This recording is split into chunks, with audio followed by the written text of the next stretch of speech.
L'acceptation. Il est très facile de juger, mais bien plus difficile d'accepter chaque moment tel qu'il est, juste comme il est, sans vouloir le changer, le modifier d'une façon ou d'une autre. Nous nous évaluons, nous comparons sans cesse, d'une manière plus ou moins subtile. Il est bien plus bénéfique d'accepter chaque moment, de le laisser être, de nous permettre d'être nous aussi. En général, nous résistons ou refusons ce qui est. Mais nous ne sommes pas ici pour rendre les choses parfaites. Elles le sont en fait déjà, telles qu'elles sont.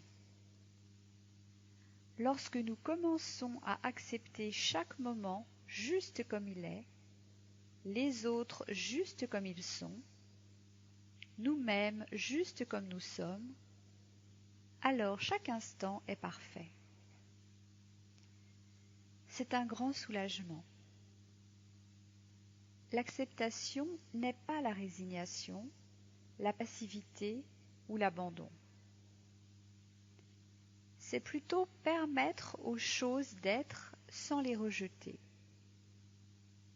Le Dhamma nous enseigne justement de ne rien exclure.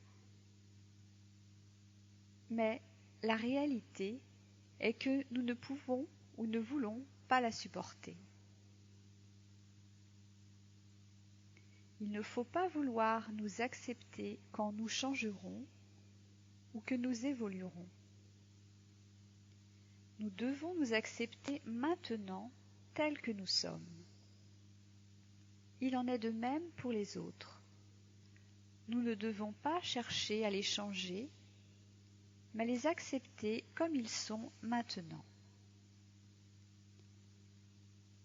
En réalité, le changement n'est possible que quand nous nous acceptons. Nous devons permettre et être avec chacune de nos expériences directement. Comment pouvons-nous y parvenir? En étant attentifs. L'attention est le miroir de la conscience. Elle reflète ce qui est contenu. Elle n'ajoute rien, ne juge pas, ne compare pas. Elle reflète exactement ce qui y est, sans aucun commentaire.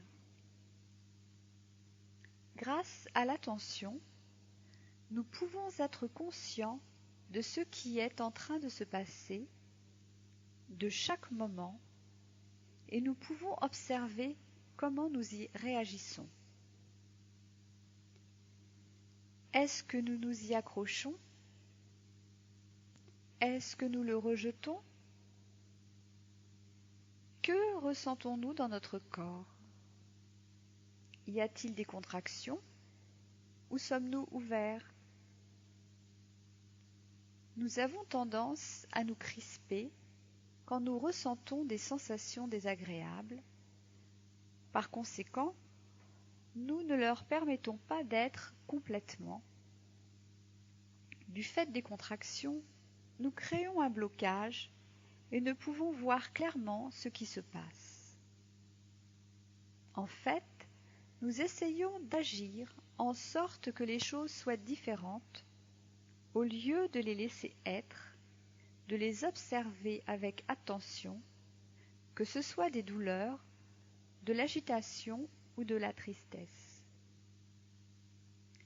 Si au lieu de les bloquer, de lutter contre, nous les acceptons, elles commencent à se calmer, car l'énergie utilisée pour lutter et se contracter est enfin libérée. Accepter ne signifie justement pas abandonner. Lorsque chaque chose est vue clairement, avec compréhension, il est possible d'agir sagement. Il s'agit d'accepter tous nos états émotionnels et mentaux ainsi que nos réactions à leur égard. Nous nous apercevrons que notre acceptation leur permettra de se dissiper. Il faut les inclure au lieu de les exclure, parce que les exclure consomme beaucoup d'énergie, et nous avons tendance à utiliser tant d'énergie en allant à l'encontre de ce qui existe, en rejetant, en niant, en nous crispant. Ceci est épuisant. Bien souvent, nous ne sommes même pas conscients de le faire.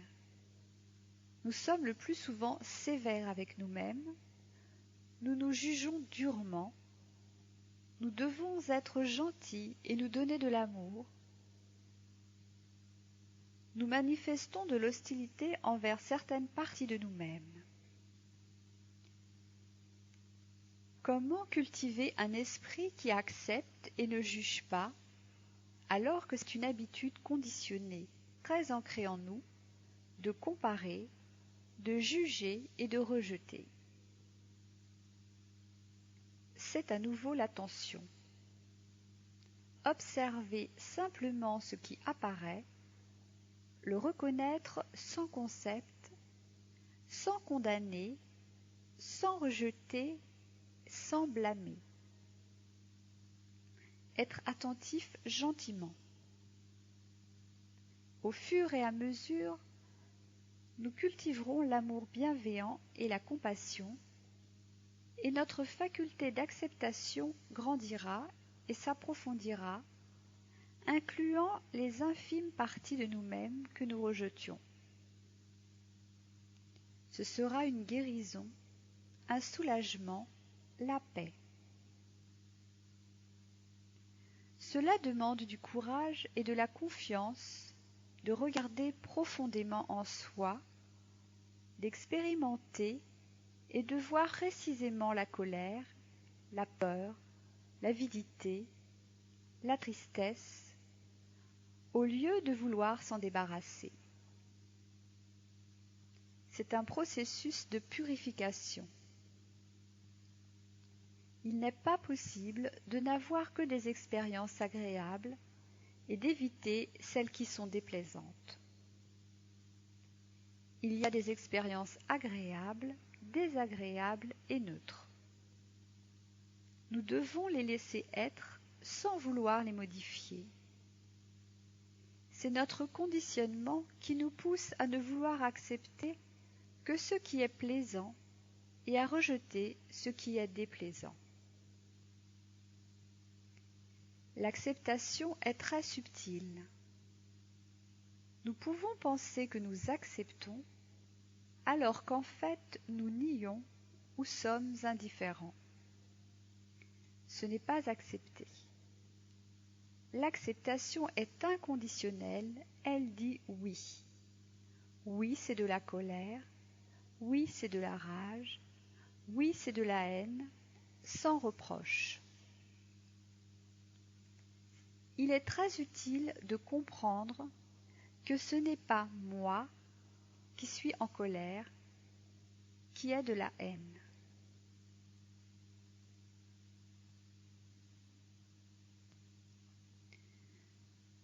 Ce n'est pas ma colère, ma rage. C'est uniquement l'énergie de la colère, de la haine, de la rage.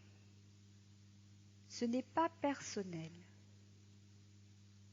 Nous nous identifions à ces énergies, ma colère, ma haine, ce qui les renforce et nous empêche de les évacuer. C'est très douloureux. Quand nous acceptons réellement ces états mentaux, notre cœur s'ouvre et l'amour devient possible. Quand nous acceptons le chagrin, cela libère un espace pour la joie.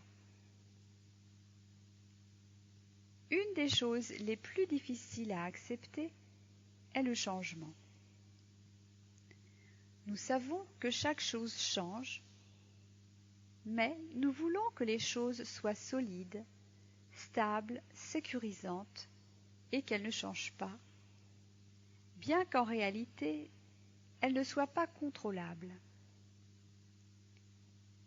Les choses changent parce que les causes et les conditions changent.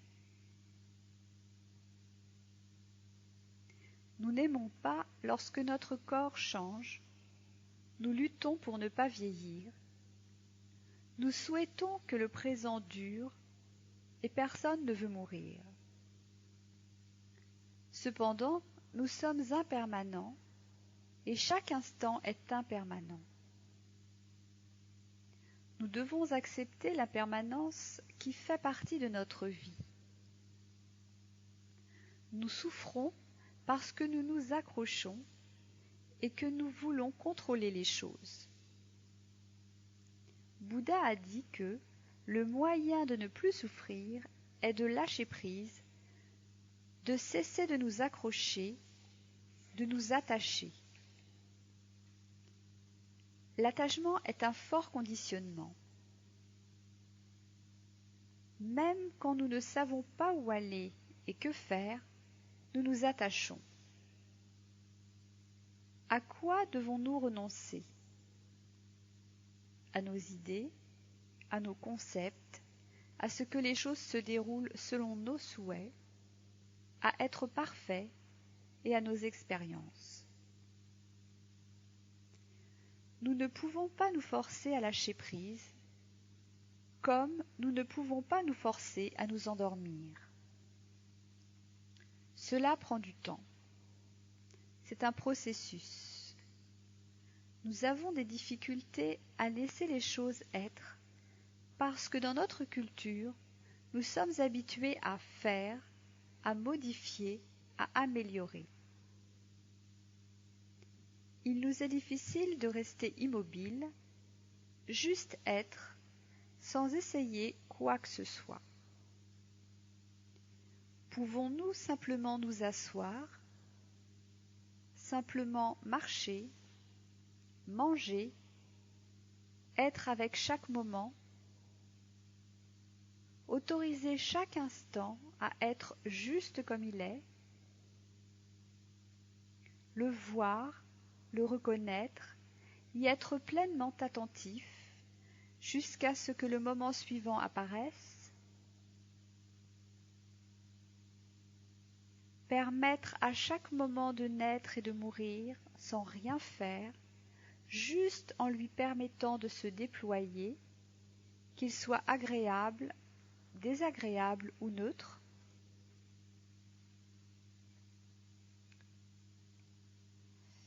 Ce n'est pas facile et parfois nous avons l'impression que ce n'est pas possible. Il nous faut du courage et beaucoup de patience.